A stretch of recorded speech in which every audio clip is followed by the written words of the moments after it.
HSC 2026 ব্যাচের আমার সব যোদ্ধাদের স্বাগত। আমাদের 40 দিনের চ্যালেঞ্জের আজ কিন্তু 9 নম্বর দিন। আশা করি তোমাদের সবার প্রস্তুতি একদম ফুল দমে চলছে। চলো দেরি না করে আজকের দিনের মিশনে নেমে পড়ি। তো আজকে আমাদের সামনে আছে 5টা সাবজেক্টের 5টা টার্গেট। এই চ্যালেঞ্জগুলো জয় করার জন্য তোমরা সবাই রেডি তো? তাহলে আর এক মুহূর্ত দেরি নয়, চলো আমাদের আজকের মিশনটা শুরু করে ফেলি। আমাদের প্রথম টার্গেট হলো বাংলা প্রথম পত্র। আজকে আমরা একেবারে ডুব দেব শরৎচন্দ্র চট্টোপাধ্যায়ের লেখা অসাধারণ একটা ছোট গল্প বিলাসীর ভেতরে। গল্পটা যদি ঠিকঠাকভাবে বুঝতে চাও তাহলে এই 3টে জিনিস আমাদের কভার করতেই হবে। প্রথমে লেখকের পরিচিতিটা একটু দেখে নেব, তারপর গল্পটা কোন প্রেক্ষাপটে লেখা সেটা বোঝার জন্য পাঠ পরিচিতি, আর সবশেষে অবশ্যই গল্পের মূল কাহিনী।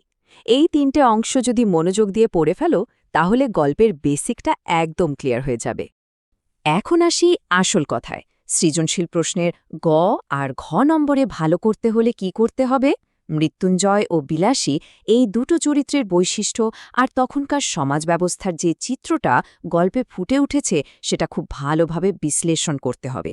মনে রাখবে, আসল মার্কস কিন্তু এখানে লুকিয়ে আছে। পরীক্ষকরা দেখতে চান যে তোমরা শুধু গল্পটা পড়োনি, এর ভেতরের গভীর বার্তাটাও বুঝতে পেরেছ।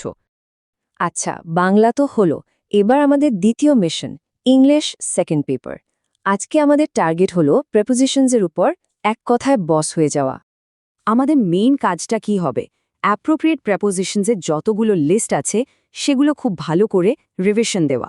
একটা কথা বলি, শুধু মুখস্থ করার থেকে বারবার চোখ বোলালে কিন্তু জিনিসটা বেশি মনে থাকে, এতে শব্দগুলো ব্রেনে গেঁথে যায়। আর প্রিপোজিশনস আয়ত্ত করার সবচেয়ে সেরা কৌশলটা কি জানো? সেটা হলো আর কিছু না, জাস্ট বিগত 5 বছরের বোর্ড প্রশ্ন সলভ করে ফেলা। কারণ বোর্ড প্রশ্নগুলো সলভ করতে করতেই দেখবে কখন যে নিয়মগুলো তোমার মাথায় ঢুকে গেছে তুমি টেরও পাবে না। সো এটাই আমাদের মূল ফোকাস।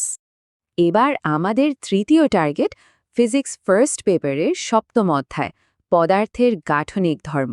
এটা কিন্তু খুবই মজার আর ইম্পর্ট্যান্ট একটা চ্যাপ্টার। এই অধ্যায়ের বেসিকটা শক্ত করতে হলে আমাদের কয়েকটা ফান্ডামেন্টাল জিনিস একদম পরিষ্কার করে নিতে হবে। যেমন ধরো, পীড়ন কি, বিকৃতি কি, স্থিতিস্থাপকতা, হুকের সূত্র আর ইয়াংয়ের গুণাঙ্ক। এই কনসেপ্টগুলো একবার বুঝে গেলে দেখবে পরের টপিকগুলো একদম পানির মতো সহজ লাগছে। তবে হ্যাঁ, পরীক্ষায় ভালো নম্বর তোলার জন্য সবচেয়ে গুরুত্বপূর্ণ টপিক কিন্তু দুটো। 1, তারের প্রসারণে কৃত কাজের ম্যাথগুলো, আর 2, পয়জনের অনুপাত বের করা। এই 2 টাইপের ম্যাথ পরীক্ষায় আসবেই ধরে নিতে পারো, তাই এগুলো খুব খুব ভালো করে প্র্যাকটিস করতে হবে। আমাদের 4 নম্বর মিশন হল কেমিস্ট্রি ফার্স্ট পেপারে চ্যাপ্টার 4 রাসায়নিক পরিবর্তন।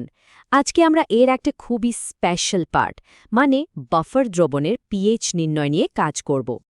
আচ্ছা, অঙ্ক শুরু করার আগে এই বাফার দ্রবণ জিনিসটা আসলে কি সেটা একটু পরিষ্কার করে নিই, কেমন?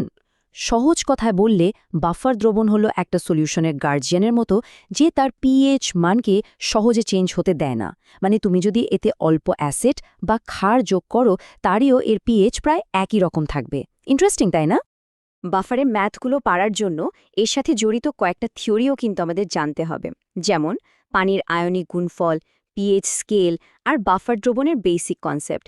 এই জিনিসগুলো জানা থাকলে অঙ্ক করাটা অনেক সহজ হয়ে যাবে। আর এই অধ্যায়ের হার্ট, মানে সবচেয়ে গুরুত্বপূর্ণ অংশটা হল হেন্ডারসন-হ্যাসেলবাগ সমীকরণ। এই একটা সমীকরণ ব্যবহার করে বাফার দ্রবণের পিএইচ বের করার ম্যাথগুলো বারবার প্র্যাকটিস করতে হবে। আমি বলে দিচ্ছি, এখান থেকে প্রশ্ন আসবেই। চলে এসেছি আমাদের আজকের দিনের একদম শেষ মিশনে। আমাদের 5 নম্বর টার্গেট বায়োলজি ফার্স্ট পেপারের 7ম অধ্যায় নগ্নবীজি ও আবৃতবীজি উদ্ভিদ। এই অধ্যায়ে আমাদের মূলত 3টা জিনিস পড়তে হবে। প্রথমে সাইকাসের গঠন আর বৈশিষ্ট্য, এরপর আবৃতবীজি উদ্ভিদের 2টা সুপার ইম্পর্ট্যান্ট গোত্র, মালভেসি আর পোয়েসি গোত্রের ডিটেইলস। আর এই স্লাইডে তোমরা সবচেয়ে জরুরি অংশটা দেখতে পাচ্ছ। তোমাদেরকে যেটা করতে হবে, মালভেসি আর পয়েসি গোত্রের মধ্যে একটা তুলনা করে পড়তে হবে। বিশেষ করে এদের পুষ্প সংকেত আর অর্থনৈতিক গুরুত্বের যে পার্থক্যগুলো আছে সেগুলো খুব ভালো করে মনে রাখতে হবে, কারণ প্রশ্ন কিন্তু প্রায়ই এই জায়গাগুলো থেকেই আসে। দিনের শেষে তোমাদের জন্য আজকের স্পেশাল টিপস। কেমিস্ট্রির বাফার দ্রবণের ম্যাথগুলো শুধু দেখবে না বা পড়বে না, একদম খাতায় লিখে লিখে বারবার প্র্যাকটিস করবে। মনে রাখবে, ম্যাথে ভালো করার এটাই কিন্তু একমাত্র রাস্তা। তো এই ছিল আমাদের ডে 9-এর কমপ্লিট স্টাডি প্ল্যান। তাহলে তোমরা কি আজকের এই টার্গেটগুলো শেষ করার জন্য পুরোপুরি প্রস্তুত? চ্যালেঞ্জটা নাও, মন দিয়ে শেষ করো, আর যেই মুহূর্তে শেষ হবে সাথে সাথে কমেন্টে ডান লিখে আমাদের জানিয়ে দাও। সবার জন্য অনেক অনেক শুভকামনা।